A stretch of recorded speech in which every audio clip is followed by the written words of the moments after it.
Welcome, everybody, to another episode of Needs Some Introduction. In today's episode, I will be discussing the full 10, believe it or not, there's 10 of these, 10 movies of the Planet of the Apes series, including a review of the most recent Kingdom of the Planet of the Apes. Before that, just a few show notes. This Friday, expect another episode in which I break down the final 2 episodes of the Apple TV Plus series Sugar. If you haven't caught up with that show or curious about it, do check out the previous episode where I break down the first 6 episodes, including the big reveal. If you've heard about the show, you've heard about the reveal in episode 6. And then my final appraisal of how successful the show is in capitalizing on that twist. To be honest, I've already seen episode 7 last week. Not impressed. I have a lot of things to say about that. I'll reserve that until episode 8. And that's coming just this week. Stay tuned for that. Next week, a recap of the entire Mad Max series, including its surprisingly significant cultural impact, basically creating this post-apocalyptic desertscape type film genre, which was much more popular back in the 70s and 80s than it is currently, but strangely basically a genre created by a film and then, of course, its subsequent successful sequels, all directed by George Miller. And I'll probably have a cursory reappraisal of his really interesting, a really talented director who's had a very uneven but interesting directorial career. So expect that episode earlier in the week, and then culminating the following Friday with a review of Furiosa. Early reviews are coming in. It's going to play at Cannes, so there'll be a lot more reactions by the time that film is released here in the US. And early buzz is very strong, so very much looking forward to that direct sequel, or actually a prequel to the most recent Mad Max Fury Road, one of the most highly regarded films, definitely action films of the past few years. Early word is that it's a very different type of film. It builds a very large world, a very large mythology, as opposed to Mad Max Fury Road, which was a film with barely a plot, drive car out, drive car back. So expect that Mad Max week, basically, next week, covering the franchise and the new film. And in subsequent weeks, discussing the HBO spy thriller, The Sympathizer, which will be wrapping up soon. The Veil, another spy thriller, which is wrapping up in just a couple of more weeks. As is Under the Bridge, which we've been discussing on and off here for the past month or so, all wrapping up in a couple of weeks. And then in June, we'll be discussing the new Netflix psychological drama, Eric, starring Benedict Cumberbatch. The new Glenn Powell, Richard Linklater film, Hitman, coming to Netflix as well. And of course, some very big premieres in June: The Boys, House of the Dragon, The Bear, and the new Indecent Proposal Apple TV Plus series starring Jake Gyllenhaal. So that's what you can expect in the next month or so. Oh, and of course, the finale of Dark Matter as well. A series I'm still following up, and I'll have my final assessment of that series once we have the finale late next month. There's also some very high-profile movies along the way, of course, summer being peak movie season, and I'll be reviewing some of them throughout the next few months. Okay, to the main topic. With the release of the latest Planet of the Apes film, Kingdom of the Planet of the Apes, I'm going to actually discuss whether these titles really mean anything. I mean, they did mean something early on, but it is getting more confusing as they try to keep coming up with these new titles. But I've rewatched these films, seeing some of them for the very first time just in the past couple of weeks. And in watching them, it's really amazing to me, even in the current circumstance. This movie has just come out. It opened even bigger than expected. It made about $58 million. Worldwide, it's even bigger, made around $130 million over the weekend. Looks like it's going to perform in line with the third of this most recent refresh of the series, which is to say that this franchise continues to be evergreen, and maybe most surprising of all, in watching these films again, that there's something so resonant in this basic premise that we are now 60 years into this franchise, and looks like there's going to be plenty more of these. This husband and wife team that's been shepherding this new reboot of the series, beginning with Rise of the Planet of the Apes back in 2011, apparently pitched a 9-movie cycle.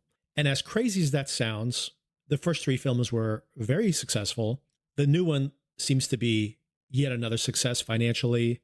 They are already beginning pre-production on the next one, and I presume, unless that one is a total disaster, they will at least finish this 6-movie cycle. But if these 3 are popular, or even if they're not, honestly, I could imagine another kickoff of the final 3 films, perhaps another decade from now. So this 9-movie cycle may actually pay off. And it's really surprising how evergreen this material can be. I think, before we get into the individual episodes, what I grew to appreciate in rewatching these was that even the worst of the films, watching them one after the other, I can't imagine, honestly, I can't imagine walking into a movie theater in 1971 with all the expectations of a Planet of the Apes film and seeing some of these films as a complete film, because they really felt like an episode of a television. There was barely plot there. The films are 1.5 hours long. This is beyond the first one. They're about an hour and a half long, and there's so little plot that they meander around for almost half their running time. You could easily do a supercut of those films where they are 40 minutes long, maybe an hour at most on some of those. But watching them almost as episodes of a television show, I found it really fulfilling because they keep exploring these interesting topics. There is, in this framework, a way to explore the history of slavery in this country, for example, but of oppression in general, of forms of control, and of course, these philosophical questions that rise across almost every single one of these films. This question as to, if in the moment you're being humane, but long term this will lead to your destruction, then what is the correct course of action? And the series in general is comfortable with exploring these topics. All right, to kick things off, Planet of the Apes from 1968. This comes out the same year, I believe, as 2001: A Space Odyssey. 2001, despite being a hugely profitable film, was not originally a huge hit. It took a while to become basically a hippie psychedelic trip film. I mean, I wouldn't be surprised at all if in that time, especially, that people weren't augmenting their viewing experiences. And Planet of the Apes was another highbrow attempt at science fiction, which at the time, by the way, science fiction, despite these 2 seminal intellectual science fiction films coming out so close together, this was a time when high-minded science fiction was really not a genre yet. And this is actually based on a French novel written by Pierre Boulet, also the author of The Bridge on the River Kwai, which is the basic framework of this film. Plot-wise, actually, in very general terms, they are very similar. Astronauts end up on the planet, they believe in the planet, discover that it's actually run by apes. People are mute and basically subordinate to the apes. Interesting that so many themes throughout the entire series of films as well are captured here in the original novel. It is discovered towards the end of the novel that the rise of the apes was due to the fact that humans tamed and eventually trained the apes to be their servants. And as the apes took on more and more of the tasks that humans normally did, they became intellectually lazy. The apes eventually rose up, and the humans, now so soft and unintellectual, were unable to defend themselves. The apes took over the cities and drove the people out into these camps in the wild. Now I'm going to start spoiling things for the entire series. So if you don't want to be spoiled on anything, you may want to just check the show notes. I'll put a timestamp in there for the review just for the new film, if by chance you wanted to rewatch these films. They're kind of hard to spoil, to be honest. But I did want to call out the ending of the novel because you'll see, it'll come back. In the novel, the character called Ulysses, which is basically the Charlton Heston character in the film, actually bears a son with Nova, this mute female. However, he can speak. The son can speak as well. So they see that this is a threat. The apes will probably kill them if they know that he can generate more speaking people. They sneak onto the ship and escape, and they head back through the same time portal that somehow sends them back into Earth in the past. And when they arrive back in France and they exit the ship, they find that the whole planet is populated by apes, even in the current time. Big twist. This series loves twists. And the final twist is that this entire sub-story was a diary that was found, I think, literally in a bottle in space. And the astronauts who found it turn out to be apes themselves. And they think this must be a fiction because people can't think and speak. That's ridiculous. Okay, so they want to make this, 20th Century Fox wants to make this into a movie pretty much once the book is published. Rod Serling, the creator and writer of all the Twilight Zone episodes, an incredibly prolific writer when you think about all those episodes, writes a screenplay for the film, and they like it. The original budget is going to be about $10 million, which would adjust probably to about $60 million today. But remember two things. That would be one of the biggest budgeted films ever at the time. And science fiction in general doesn't make that kind of money. So they were thinking this is not going to fly at $10 million. This is 65 or 66 probably when they start having this conversation. The script is rewritten to make the apes have more rudimentary technology. They become nearly an agricultural culture. This reduces the budget of the film, but also interestingly, almost has the feel of a plantation, which of course then starts to intentionally or unintentionally start to create this racial parallel in the metaphor here within the series of films. This reduces the budget to around $6 million. They get the green light, and they keep Serling's original ending. If you haven't seen the film, you probably know the ending. It's the discovery that they are on planet Earth, just in the future, about 2,000 years in the future. The first film is a massive success, including re-releases. It earns $33 million in the US, just in the US. It's hard to know any kind of overseas numbers back in the day. Accounting wasn't really well kept the way it is now. But of course, that was one of the biggest hits of the year and very famous, the final shot, the Statue of Liberty in the beach. As far as my rewatch, I do recommend this. It is the longest of this early cycle of films. It's about 2 hours long. Doesn't feel long. It actually feels shorter than some of the subsequent sequels. There's something almost hallucinatory about some of the visuals when the ship lands on the foreign planet. Charlton Heston is doing his hammy thing, though his usual, but it works here, definitely works here, especially because he is kind of pompous and he definitely gets knocked down with that big revelation at the end of the film. The apes in general are very cruel to the people, use them for target practice. I mean, it's pretty hilarious. You would just use these animals for target practice, even if they were just animals. I guess they almost see them as vermin, maybe like the way we look at deer, because their population just continues to spread. They also do scientific experiments on them. And of course, these chimpanzees played by Roddy McDowall and Kim Hunter, Zira and Cornelius, befriend the Taylor character played by Charlton Heston. Oh, and of course, one more important character here is Dr. Zaius, the orangutan, who's also the Minister of Science, but also knows the history of the planet. So he sees Taylor as a real risk to the stability of the planet. Now, this is interesting that it exists even in this very first film.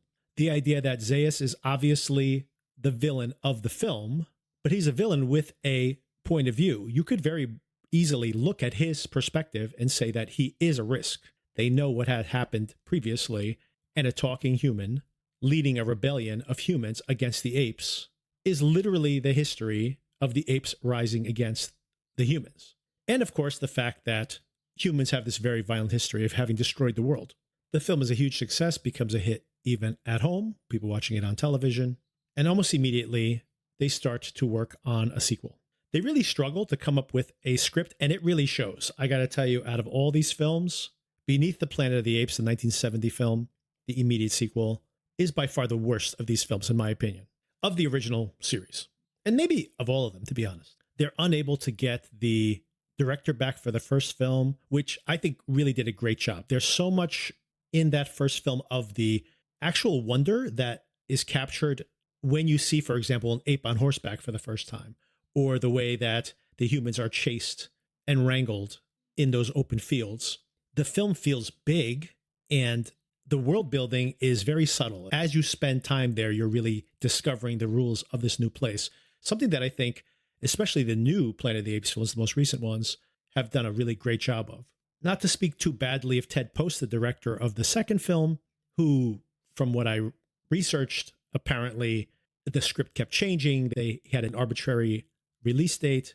A lot of what you hear nowadays with some of these big budget films that failed currently. And this is a mess. They can't really come up with a story. Heston doesn't want to really come back for another film. He said he'll only come back if they kill his character off. So he's barely in the second film. The budget is cut by nearly half. This seems like a big mistake if they thought the series was going to grow. However, we now live in a world where sequels outgross their previous chapters. A franchise will grow from one film to the next. This was not the case back in this period of time before Star Wars basically And even throughout the 80s, by the way, you think of something like Gremlins and Gremlins 2, you think about anything, even like the Police Academy films, you would have a huge hit. The next one would make half as much, maybe a little more than half as much if you're lucky, and then peter off from there. And that is very much what they expected to see with the Planet of the Apes. So therefore, cut the budget in half, and you'll have a similarly profitable film, theoretically. So they slice the budget down, and it really shows that where the first film feels expansive and the visuals are really impressive, this feels cheap. And worse than that is they couldn't come up with a story. So the opening of the film literally recycles the finale of the previous film. They play back the twist ending. Then we have a long credit sequence where Taylor and Nova are riding on horseback, wandering into the Forbidden Zone, eventually coming upon these illusions of fire, of an earthquake as well, all illusions basically that are there to scare them away. Eventually he disappears into one of these illusions. Nova wanders off and happens to stumble upon another set of astronauts. The captain has died in this particular case. The remaining character, Brent, who looks exactly like, or very nearly like, a much shorter version of Charlton Heston, played by James Franciscus. Nova stumbles upon him. He's like, oh, you kind of look like that other guy. We see in her mind these flashbacks. Once again, a few more Heston scenes in here in her mind's eye flashbacks. He jumps on her horse. I mean, there's all this back and forth. It's really just like they feeling like they're padding out a film that isn't even an hour and a half long. And it takes us to the midpoint of the film in which he has now seen the city of the apes. He's heard them talking about how they're coming after the humans. He's wandered into the home of Zira and Cornelius. Zira also thinks he's Taylor. Cornelius here, not played by Roddy McDowall, the only film in this early cycle that doesn't feature Roddy McDowall, by the way. I think he was committed to another film. I didn't even know because their roles are so minimized here. I didn't even notice. Eventually, Brent makes into the Forbidden Zone. This is the midpoint or maybe even beyond at this point of the film. And here's where the film goes batty and honestly in a good way because something's happening at least. Rather than the very much recycled first half of the film, they now go beneath the Planet of the Apes. They find an abandoned New York City, a subway station with a sign for a Queen stop. The astronaut Brent and Nova exploring this underground space. Brent is compelled to drown Nova.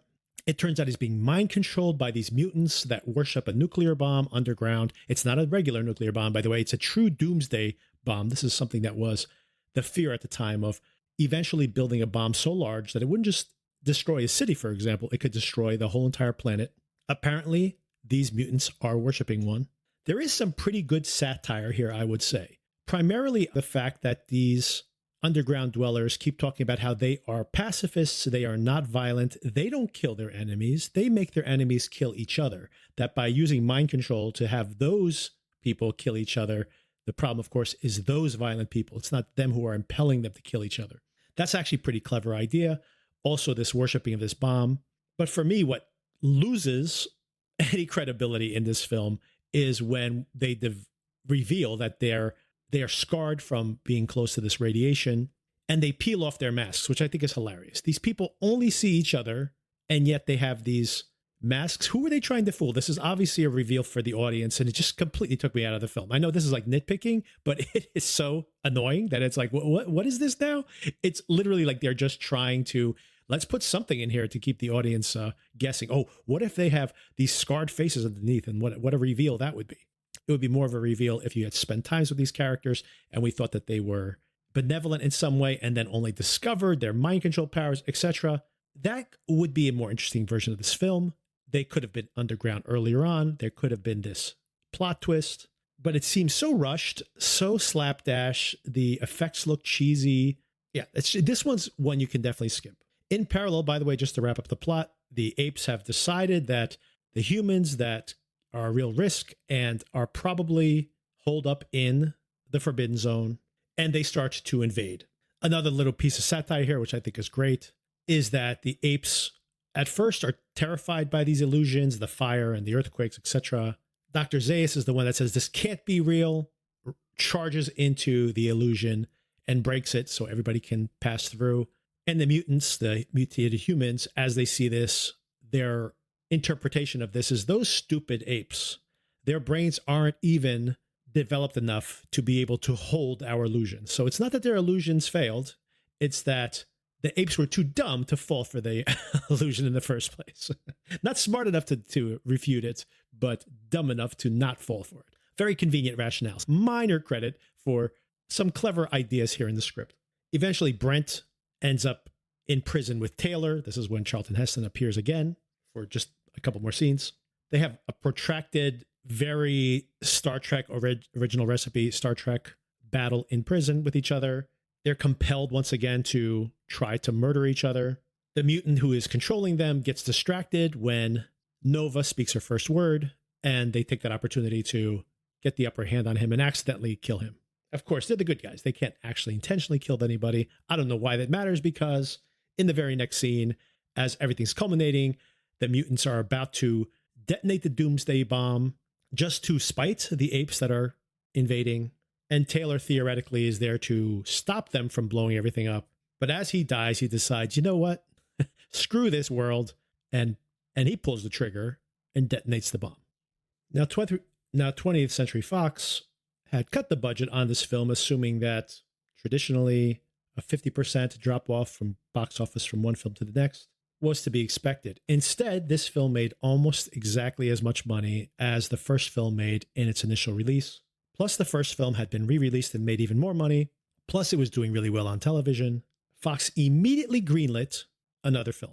But they've blown up the planet. What could possibly be the sequel to the film? Well, this leads us to, for me, the biggest surprise in this franchise. And it really made me love the franchise in a completely different way. Because the series becomes more about ideas rather than any kind of giant spectacle. But how do you continue the storyline when the planet's been blown up? Well, you make a film called Escape from the Planet of the Apes, and you go back to the book. And in the same way that the astronauts escape the Planet of the Apes, travel back in time, and in that particular case, at the end of that novel, they end up in that bizarre altered past. In this case, it's actually two fan favorites, Roddy McDowall returning as Cornelius and Kim Hunter returning yet again as Zira.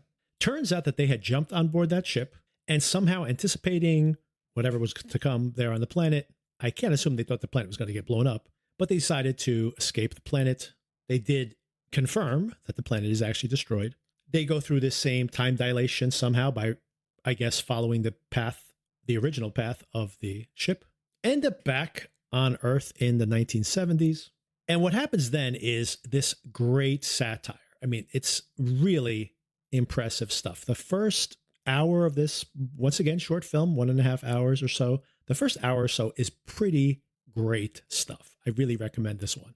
They end up back on Earth. At first, everyone's suspicious of them. You see these Senate committees where at first they think, well, someone must be doing some kind of ventriloquist act here.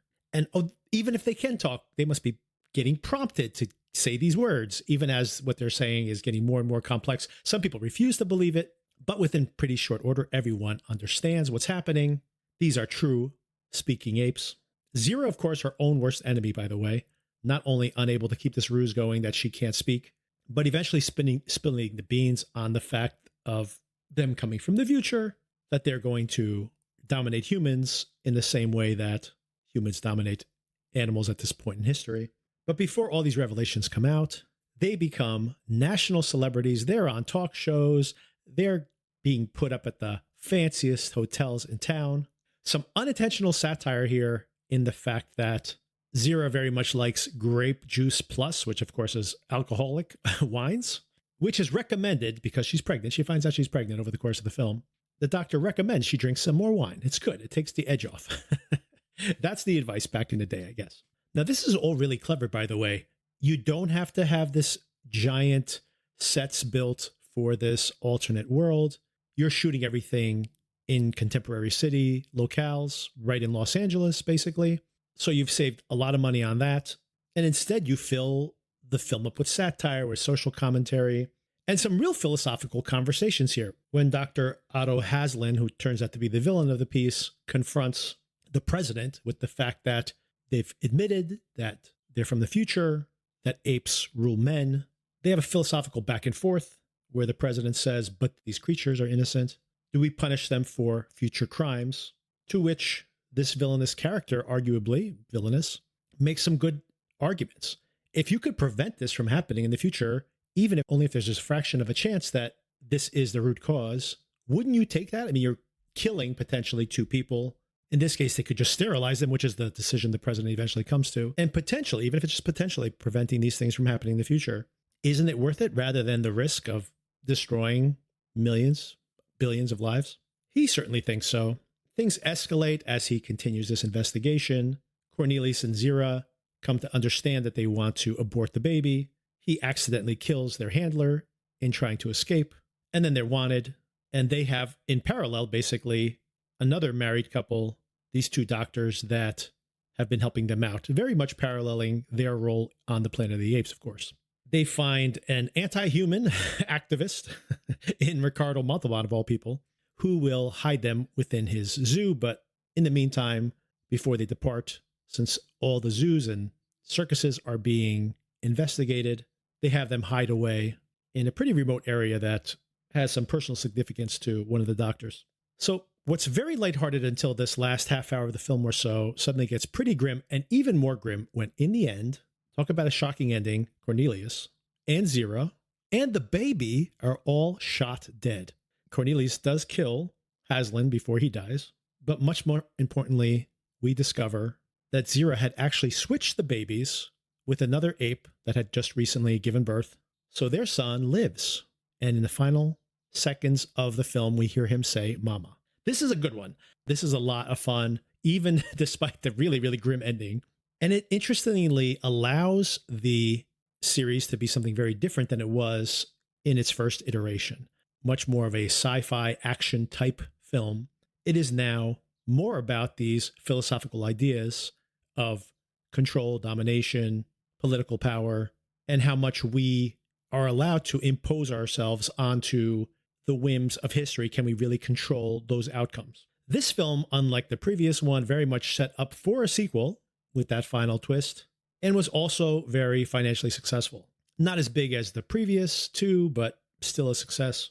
And that led to Conquest of the Planet of the Apes just 1 year later. This was the most low budget of all the films, also the lowest grossing, although still very successful, making about 6 times its production budget. And Roddy McDowall came back yet again. How do you ask? Well, he plays the son, now all grown up, whose name happens to be Caesar. That's right, Caesar, because there are echoes of the original Planet of the Apes series in all of the new films as well. And of course, Caesar's a key figure in this new series. Now, I actually enjoyed this one a lot too. You can quibble about everything here. First of all, that society has changed so significantly in such a small period of time. We see a lot of things that were foretold in earlier stories in the film series about the rise of the apes. There is a virus that wipes out dogs and cats. People begin to replace their pets with apes. They start to breed the apes bigger and more intelligent to not only be their pets, but to do chores around the house, and then eventually to be slave labor. This is where the film now starts to be a direct metaphor for slavery. And there seems to be authoritarian government, at least in the city, but assuming this is nationwide or worldwide.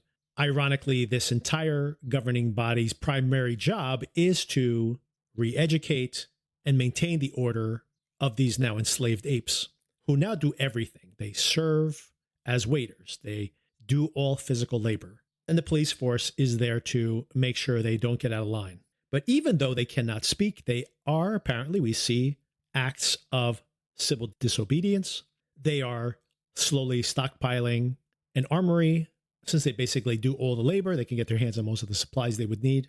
What they don't have is something to light this fuse of a rebellion. And a talking ape would just about do it. And by accident and happenstance, because Caesar calls out against a public beating when he's in town with Ricardo Montalban, at first people say, did that ape talk? There is still this myth of this talking ape. Montalban says no. His character's name is Armando. I was the one who spoke out, so they still question him. And he tells Caesar to lay low and he'll reclaim him later on. Caesar ends up becoming a laborer, basically, inside the government itself, and almost by accident starts to rise up within this rebellion. It all happens very quickly, so this is completely unbelievable. I still enjoyed it. Once again, it's the ideas of someone who's pushed and just happens to, through just happenstance, become this inadvertent civil rights leader. Poor Armando eventually has to kill himself so he doesn't accidentally give away Caesar's true identity. But things are already on track at this point, and by the end of the film, we basically have the rise of these apes. But this isn't Rise of the Planet of the Apes. This is Conquest of the Planet of the Apes. Don't know what that means anymore, because what is the Planet of the Apes? Is this the Planet of the Apes? Didn't we leave the Planet of the Apes? I guess this will be the Planet of the Apes, but are we conquesting it? I don't know what the hell this means. Like I said, they start to struggle having titles that make sense here. And I find the first hour, this is once again, all these films are just good hours here and there. The first hour of this film I find really interesting, laying all this stuff out. There's once again a lot of satire about this expectation that these apes are not doing these expected tasks correctly. Meanwhile, these humans won't actually do them themselves. A satire on our laziness. And by the way, as I'm watching this, I do think a lot about all this hysteria right now, some of it warranted, honestly, about the future of AI. And it's the same type of risks we're talking about, right? We're going to hand over all of this labor to AI. And then what if the AI turns against us, right? So it's the same fear that we've always had about all of these luxuries. So everything comes full cycle to some extent. The film falls apart. I'd say the last half hour, you can watch this at 2x speed. The action is pretty dull. You've seen it all 100 times before. There's nothing clever about it. There are some nice moody visuals, some maybe just because of the film stock and just that 70s style of filmmaking of the apes like emerging in the dark. Just some of those visuals are pretty good, but in general, this drags on for like half an hour and there's really nothing innovative in it. Long story short is the apes win, and presumably this would be how they eventually take control of the earth. And then this is followed up in 1973. Once again, just a year later, these films were just making money, and Fox probably should have slowed down a little bit. They made Battle for the Planet of the Apes. This seems like it's all shot in one forest. We literally see the same tree blow up like 10 from 10 different angles as if it were multiple explosions. They cut every corner possible. This feels like TV production, and probably not a coincidence that in 1974, a TV series of the Planet of the Apes was produced and released, probably using some of the same production facilities. This feels like a TV show, and the long and short of it is that internally within the camp, Caesar, now older, has a son also who's probably a teenager, has some friendly humans around that are teaching the apes how to speak, how to read, but he is suddenly feeling pressure from some apes who seem to be the more warring side of these species. Once again, going all the way back to the very first film, this film is starting to create a Mobius strip, and this gorilla wants to war with the humans, looking for any opportunity, but really wants to use that war to eventually take the crown from Caesar. Also tying all these things together, Caesar hears that there is a recording of his parents, which he wants to see.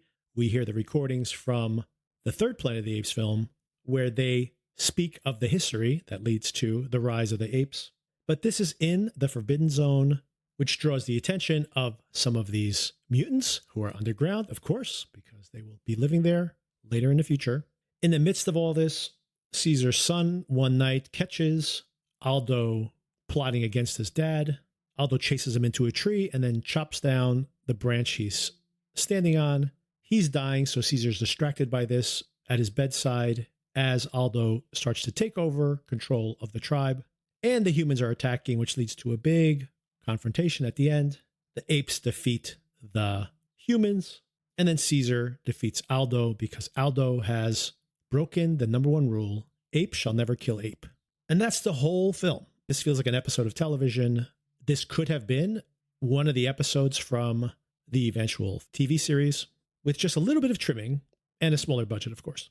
This is the end of the series of films. Oh, one more thing I forgot to bring up, that there's a framing story around this whole story that's told by John Huston, of all people, playing an orangutan as the lawgiver. And he talks about how Caesar always dreamed of a future where humans and apes could live together. And that's what we see. We see in the end, the humans and the apes together listening to this story.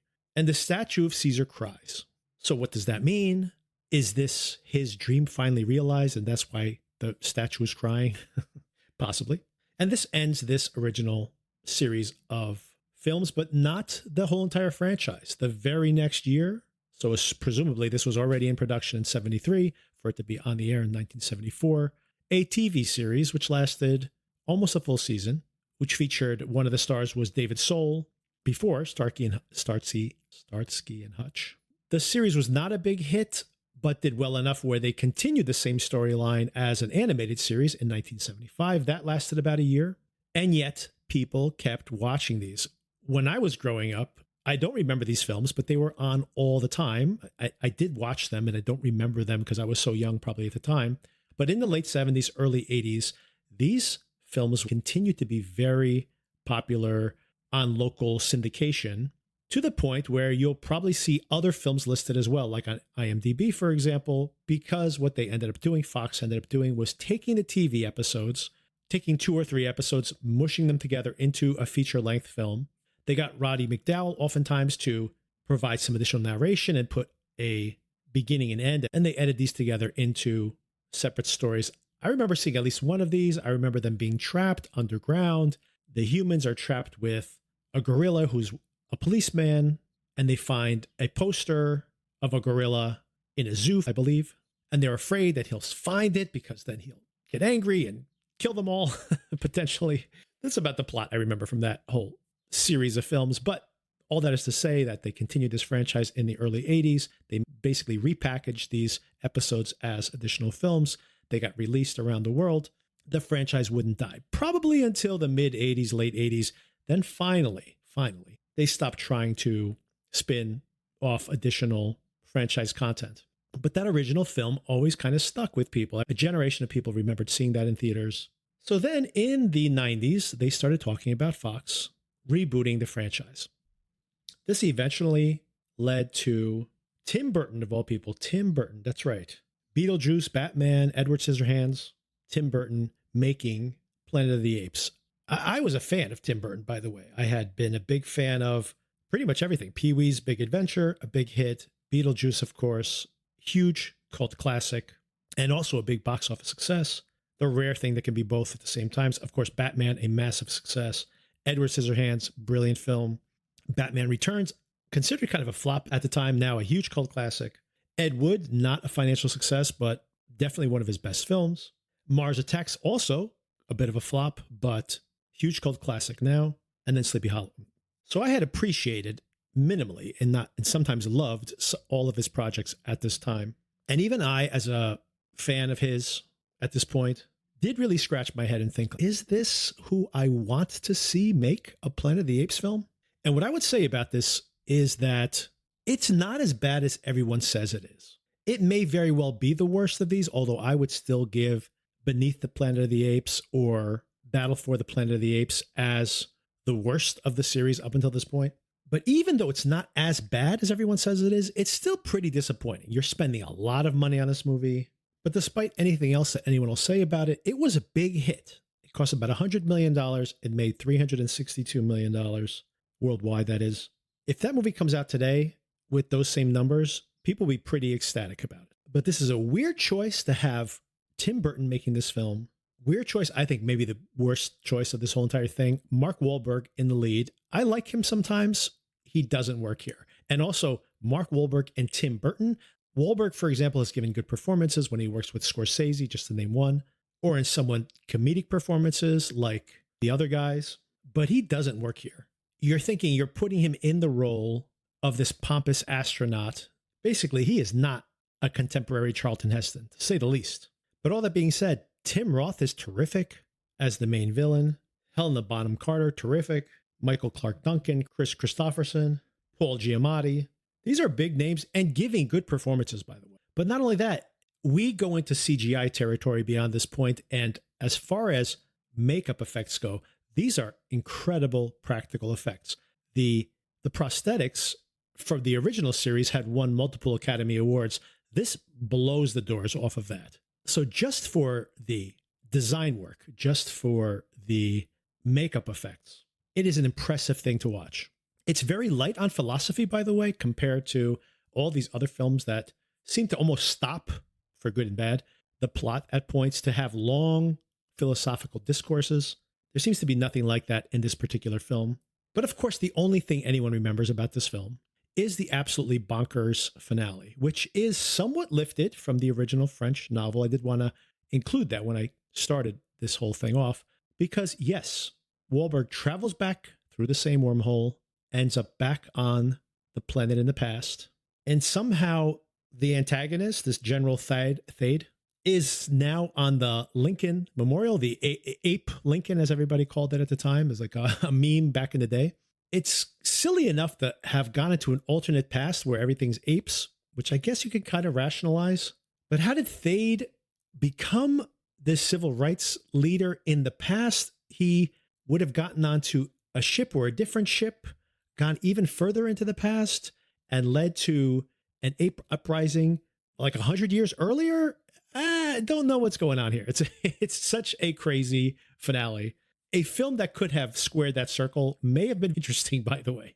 But anyway, like I said, you can skip this one, but do watch like a making of featurette or something, because the work from the artisans and the creative teams here is really impressive. Okay, so that's 2001. It's, even adjusting for inflation, the most successful of any of these Apes films. So Fox knows they have something here. This franchise is still somehow evergreen, even where people have only the most tenuous relationship to the original films, the book, any of it. There is still this real interest in the series. But it takes 10 years to come up with a new story arc for these films.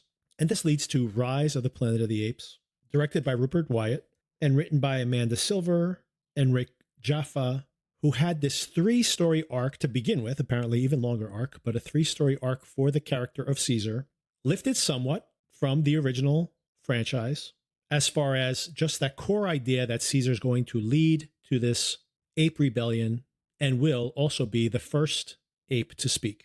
This film, of course, also another huge financial success, made for $93 million, less than the Burton film. But not surprisingly, when you see that this is a pretty low-scale film, the big effect, of course, is Caesar himself, a motion-captured performance of Andy Serkis, giving an incredible performance. Andy Serkis, of course, the most famous motion capture performer of our era, also now his face recognizable from many unmotion captured performances he's given, like in some of the Marvel films, and now also a director. He just directed, for example, the very successful second Venom movie, and will now be directing the new Lord of the Rings film, by the way. Some news that just broke recently. But Andy Serkis, who had played Gollum, and many people said he should have won an Academy Award for that. Many people thought he should have won an Academy Award for playing Caesar, and was also the motion capture performer for the Peter Jackson King Kong movie from 2005 or so. This film works because of his incredibly soulful performance as this ape who's being treated to try to cure Alzheimer's, and this medication is making his intelligence evolve. And the friendship he has with his keeper, this scientist played by James Franco, terribly miscast, by the way. Franco can be good. I know he's a controversial person now, but he can give good performances. This is not the right kind of role for him. And worse than that, sometimes I feel like he is not really giving it his all. He's just kind of sleepwalking through the role. And this really feels like a sleepwalking role for him. It does not seem like he's putting his full heart into it. There are some scenes one-on-one with Caesar which work well. But in general, most of the time he seems pretty disconnected. So definitely the worst part of this film, I think. But yet the film works because this central idea of this abused animal becoming more and more enlightened and taking control of his own destiny is still very potent as a metaphor. By the end of the film, Caesar has stolen some of this chemical, this Alzheimer treatment that has made him more intelligent, has treated other apes to increase their intellect. But of course, we discovered that a more potent version of this medication that has been developed behind Will, the James Franco's character's back, is actually lethal to people. Rather than curing their Alzheimer's or just making healthy people smarter, it actually kills them. And those who are immune to this virus end up becoming mute. And we see the beginning of this cycle starting at the very end of the film. This is a good film. I have to tell you that when I first saw this in theaters, I wasn't knocked out the way A lot of critics have been raving about how incredible this film was. I thought the visuals were a real step forward. Occasionally, the special effects don't work that well. There's a scene, for example, in the forest when Caesar's on a leash. Of course, effects in broad daylight are always a little tricky. Not so much with the new film, by the way, which we'll get around to, but a little wonky, doesn't quite work perfectly. But I would say my expectations were pretty low that this thing was going to be good at all, even despite all the positive reviews. And my general impression was it's not a great film by any stretch of the imagination. It has a great performance. There are some really strong scenes when Caesar and Will just talk about even this benevolent owner. Even if he's his benevolent master, he still is his master. And it's this question as to, can you actually be a nice, quote unquote, slave owner when in the end you're still a slave owner? And Will and Caesar's interactions dealing around those topics are really strong. The film overall can't really figure out how to connect the dots from scene to scene. It works overall. They land it pretty well at the end and set things up well for the sequel. Like I said, I was impressed when I saw it, being like, wow, they pulled that off. Holy cow. I can't believe they did it. But nowhere near, I think, probably the weakest of the most recent trilogy, which doesn't mean it's bad, by the way. None of these films are actually not worth watching. Even Beneath the Planet of the Apes, which is kind of terrible, still has some really good stuff in it. And if you want to see the ambition, I mean, there was ambition there, even if they didn't succeed at most of what they were trying to do. Okay, then we get to the next actual classic out of this whole entire series of films. A lot of interesting experiments here and there, but not since the very first film has there been another classic in this entire slate of films until Dawn of the Planet of the Apes, directed by Matt Reeves. This has been said 100 times before, but I'll say it again anyway. Dawn of the Planet of the Apes should have been the previous title, right? It's the Dawn. They're just starting. And then Rise of the Planet of the Apes should be now, because they are rising. But swap those titles, everybody. Once again, the titles don't make sense anyway. Don't worry about it, but I'll just call that out. Not the first one to do so, by the way. Matt Reeves directing this one. And the scope of this film, a huge budget, more than twice of what the previous film's budget had been. And Fox taking a real risk on this, by the way. It could have been a big drop-off in box office between the previous film and this one. The last one, of course, had made nearly $500 million, but it would basically need to achieve that box office success again to make this film, with a near $200 million budget at the time, was almost unheard of, to even be able to break even. But it paid off. This film was a huge success, made over $700 million. The visuals are absolutely phenomenal. This battle between the rising forces of the apes and the remaining forces of the humans, this very interesting back and forth between Koba and Caesar, two very different approaches as to how to deal with the humans. This is really a pivot away from humans as being the central characters and the beginning of seeing the apes as the central characters of these films. There's still a lot of people here and some recognizable faces giving solid performances. Jason Clarke, Gary Oldman, Terry Russell, just to name three. But the story really is starting to focus more and more on Caesar and this battle for the philosophy of violence versus a more non-violent approach to ruling here in this new world. In the end, Koba loses. Caesar is triumphant. However, he now has to deal with the consequences of this war that now Koba has kicked up with the humans. There's a lot more going on in this film. I'm not going to break down the whole plot. It's pretty complex, but as I mentioned before, what's most interesting here is this philosophical discourse, along with these really bracing visuals. If you heard my review of Matt Reeves' Batman film, that one, I thought that script was kind of a mess. There's like 2 or 3 movies all cobbled together, but the visuals are absolutely stunning. And he once again proves here just how breathtaking his visual sense can be. And once again, if you're going to see 2 of these, watch the first one and then watch this one. Very highly recommended. Available on Disney Plus. I believe all of these are available on Disney Plus or Hulu or a combination of both. So definitely seek this one out. And then Caesar's story arc ends with War for the Planet of the Apes. Once again, doesn't really make sense. War, this is not a war movie. Titles are confusing to say the least. This is an interesting film in that it has it's a prison break film. There's definitely elements here of Apocalypse Now. Woody Harrelson here playing this Kurtz-like character. This, I believe, is I may have attributed it to the previous film or the first film in this 3-film cycle. This is the film, I believe, where the survivors of the virus now start to see their intellect devolving and they become mute, which of course was foretold all the way back in the original cycle of films. This film for me is strong. It's a good film. It's got great visuals. Andy Serkis gives another great performance as Caesar. Caesar on horseback with the snow falling on his fur. I mean, the visuals are absolutely stunning. Once again, Matt Reeves doing the directing work here. But given the stakes from the previous film and the scope of that one, I really felt like this was going to be an even bigger movie. It promises to be the War of the Planet of the Apes. Maybe, once again, how the first film, expectation-wise, they were so low. I was impressed. Maybe this one, my expectations were too high, and I was a little disappointed, to say the least. And I think the box office performance indicates that as well. The film made almost $500 million, but anyone who expected this to be a step up at the box office, maybe Fox was a little disappointed by that result. So it's good. If you only have to see one of these, I would see that. Central film of these 3, but you might as well watch all 3 of these. These are all 3 solid films, a good story arc as well. And that leads us to the most recent Kingdom of the Planet of the Apes. We are now 7 years past the previous film in the series. This is a direct continuation, although in the very opening of the film, Caesar's passed away. This is decades, maybe more, after Caesar's demise. At the beginning of the film, we meet Noah, a really strong climber. His tribe trains eagles. They retrieve fish for them. Pretty nice living. Have the birds do the fishing for you. He's out with Suna and Anaya, 2 other chimpanzees, and they are collecting eggs for a coming-of-age ritual, since there's such a focus around training your birds in this particular tribe.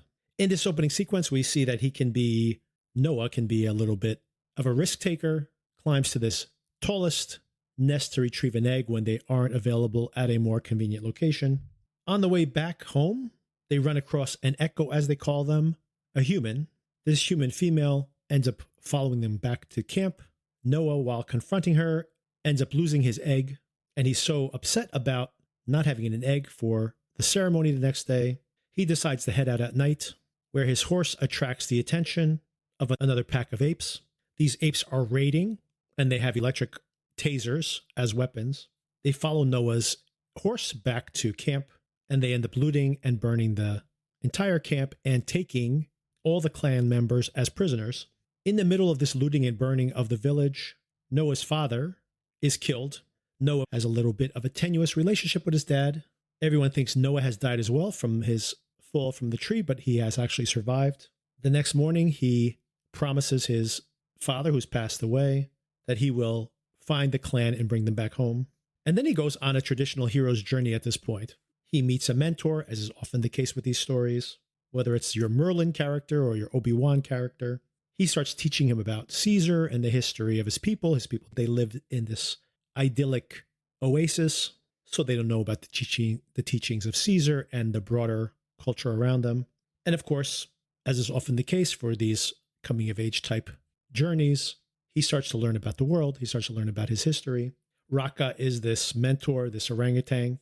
Very interesting, by the way, that Noah brings up the name of Caesar because Silva, the leader of this bandit tribe, took possession of their property under the rule of Caesar. So this is, once again, interesting political metaphor here within the series itself. The idea that you rationalize your behavior. The orangutan is saying, well, they're not really following the teachings of Caesar, who was against any kind of violence between apes. But it speaks to the fact that, of course, once you're in power, you take the belief system and appropriate its teachings to your particular desired outcome. As they continue to travel, once again, this female echo makes another appearance. Raka is very interested in her because he's learned about people, but she seems more intelligent than the ones he's encountered before. Of course, it is eventually revealed that this female, Nova, as they call her, once again, a reference all the way back to the original film, is actually called May, and she can speak. And at this point, we have this ragtag bunch of characters, and inevitably, they end up at the encampment where this false prophet, approximately Caesar, I guess, has captured Noah's clan.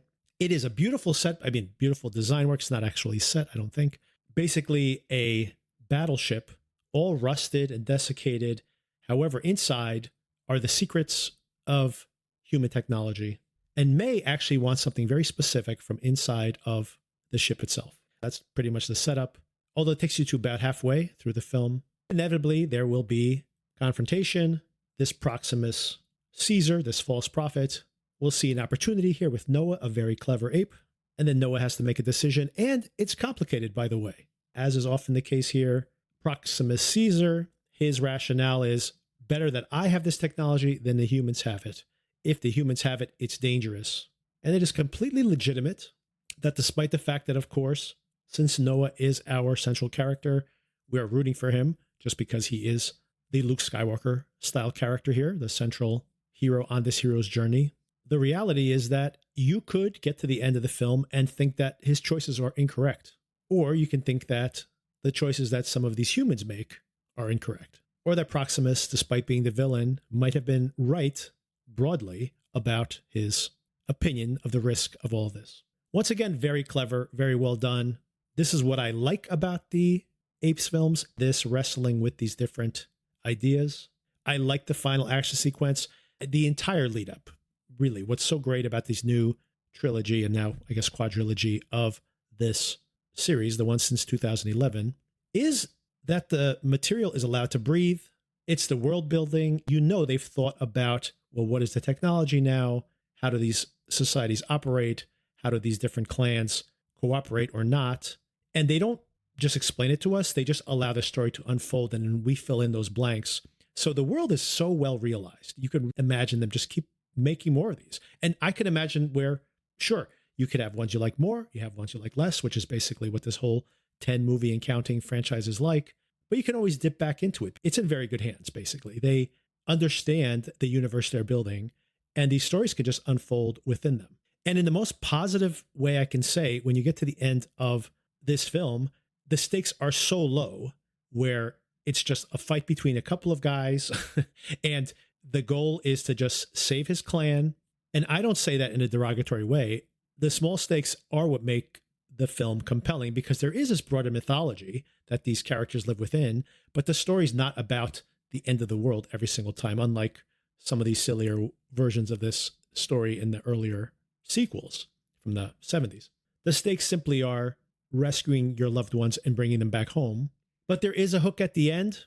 If you don't want to be spoiled, after the final confrontation, Noah is victorious. Everybody returns home. Nova/May checks in with him, says her goodbyes. She brings a gun, which she keeps concealed, so not 100% trust there between them yet.